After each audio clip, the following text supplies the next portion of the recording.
তালের সরু চাকলি বানাচ্ছি।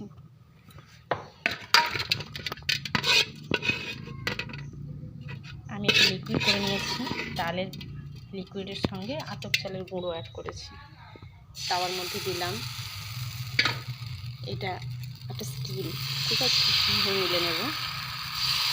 হয়তো আপনারা অনেক বেশি ভালো পারেন আমার থেকে।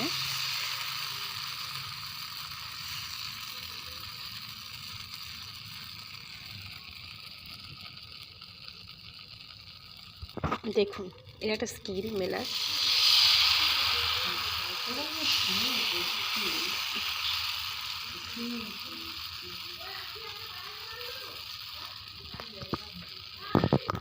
আমরা এবার বুঝে গেলাম এটা হয়ে গেছে, হালকা ব্রাউন কালার এসে গেছে। এটা একটু এভাবে তুলে নেব।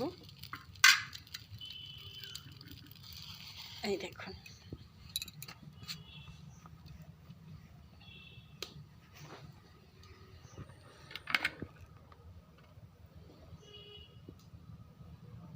টাটা।